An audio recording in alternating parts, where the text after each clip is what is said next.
Hello friends, welcome back to my YouTube channel. Friends, आज की इस वीडियो में हम सीखेंगे कुछ basic English phrases along with the Hindi translation. पहले हम हिंदी में एक फ्रेज बोलेंगे, फिर इसको इंग्लिश में ट्रांसलेट करेंगे। चलिए स्टार्ट करते हैं आज की वीडियो। वो बिना कुछ बोले चला गया। वो बिना कुछ बोले ही चला गया। इंग्लिश में बोलेंगे he left without a word. He left without a word. वो बिना कुछ बोले ही चला गया। वो अपना वादा निभाता है। इसको इंग्लिश में हम ट्रांसलेट करेंगे as he keeps his word. Keeps means रखना, पूरा करना। वो अपना वादा निभाता है। इंग्लिश में बोलेंगे हम ही कीप्स हिज वर्ड। वो जो कहता है करता है। अक्सर हम ये फ्रेज यूज करते हैं, तो इंग्लिश में हम कैसे बोलेंगे? He is a man of his word. He is a man of his word, यानी वो जो कहता है करता है। अगर बोलना होगा मैं जो कहता हूँ करता हूँ, तो हम बोलेंगे इंग्लिश में I am a man of my word. वो जो कहता है करता है, इंग्लिश में बोलेंगे हम he is a man of his word. Next phrase है मैं आपसे वादा करती हूँ। मैं आपसे वादा करती हूँ। वादा करना मीन्स प्रॉमिस, लेकिन यहाँ पर हम वर्ड को भी यूज कर सकते हैं प्रॉमिस के तौर पर। I give you my word. मैं आपसे वादा करती हूँ। I give you my word, तो इंग्लिश में बोलेंगे हम I give you my word. मैं आपसे वादा करती हूँ। अल्लाह पर भरोसा रखो या भगवान पर भरोसा रखो, खुदा पर भरोसा रखो, तो इंग्लिश में हम इसको बोलते हैं कैसे? हैव फेथ इन अल्लाह या हैव फेथ इन गॉड। तो फेथ के साथ हमें प्रिपोजिशन इन यूज करना है, ना कि ऑन। यहाँ पर तो पर यूज होता है, लेकिन इसकी ट्रांसलेशन ऑन नहीं लिखना है बल्कि इन लिखना है फेथ के साथ। हैव फेथ इन अल्लाह या हैव फेथ इन गॉड। या कभी हम बोलते हैं मुझ पर भरोसा रखो, तो हम बोलेंगे हैव फेथ इन मी। खुद पर भरोसा रखो, हैव फेथ इन योरसेल्फ। तो फेथ के साथ हमेशा प्रिपोजिशन इन यूज होता है। मुझे तुम पर विश्वास नहीं है। विश्वास यानी भरोसा, तो इंग्लिश में हम बोलेंगे I don't believe in you. तो यहाँ पर भी बिलीव के बाद हम इन यूज करते हैं, प्रिपोजिशन इन यूज करते हैं। हिंदी में तो हमने पर यूज किया है, लेकिन यहाँ पर इसको रिप्लेस ऑन से नहीं करना है बल्कि प्रिपोजिशन इन यूज होता है बिलीव के साथ, फेथ के साथ। मुझे तुम पर विश्वास नहीं है। इंग्लिश में हम बोलेंगे I don't believe in you. मुझे उस पर भरोसा नहीं है। I don't believe in him. मेरा विश्वास करो, बिलीव मी। मेरा विश्वास करो, इंग्लिश में बोलेंगे हम बिलीव मी।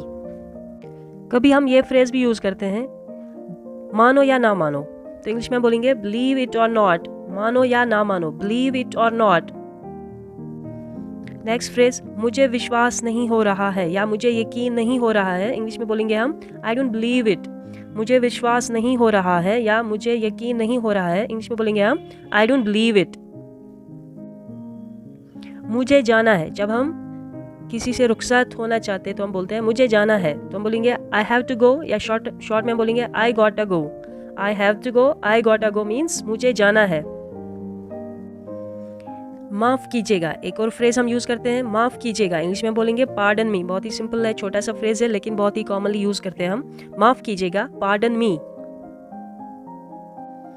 मेरे पास अल्फाज नहीं कि मैं ये कैसे बयान करूं, या मेरे पास अल्फाज नहीं कि मैं आपका शुक्रिया कैसे अदा करूं, तो इंग्लिश में बोलेंगे सिंपली वर्ड्स फेल मी।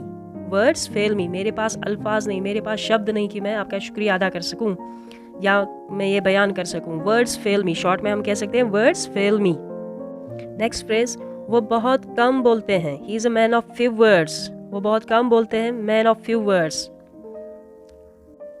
मेरी बात लिख लो। वो ऐसा ही करेगा, मेरी बात लिख लो। तो हम ऐसे जब बोलते हैं इंग्लिश में बोलेंगे mark my words. Mark my words means मेरी बात लिख के लो, याद रखो। वो ऐसा ही करेगा, मेरी बात लिख लो, मार्क माई वर्ड्स। इस बात को यहीं पर ख़त्म करो। इस बात को यहीं पर ख़त्म करो, इंग्लिश में हम सिंपली बोलेंगे leave it at that. Leave it at that यानी इस बात को यहीं पर ख़त्म करो। उसकी बातों को ध्यान से सुनो और याद रखो, यानी take note of what he says. मेरी बातों को ध्यान से सुनो और याद रखो, तो हम बोलेंगे take note of what I say. Take note of what he says means उसकी बातों को ध्यान से सुनो यानी याद रखो। एक और फ्रेज है वो कैसा है। जब हम बोलते हैं वो कैसी है, उसने ये बेवकूफ़ी कैसे की, वो कैसी है, तो हम इंग्लिश में बोलते हैं simply what is he like. वो कैसी है, व्हाट इज़ शी लाइक। मैं कैसा हूँ, हम बोलेंगे what am I like. What am I like means मैं कैसा हूँ।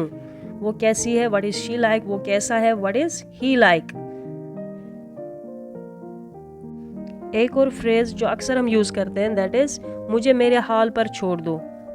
मुझे मेरे हाल पर छोड़ दो, तो इंग्लिश में कैसे बोलेंगे लेट मी बी, या जो ज़्यादा कॉमनली हम यूज़ करते हैं that is leave me alone, या लीव मी बी भी यूज़ कर सकते हैं, मुझे मेरे हाल पर छोड़ दो। इसके लिए हम इंग्लिश में बोलेंगे let me be, leave me alone या लीव मी बी। तो ये थे आज के कुछ फ्रेजेस जिनको हमने हिंदी ट्रांसलेशन के साथ सीखा है। तो उम्मीद है आपने आज की वीडियो को लाइक किया है। अगर आप चैनल पे नए हैं तो प्लीज़ चैनल को सब्सक्राइब ज़रूर करें।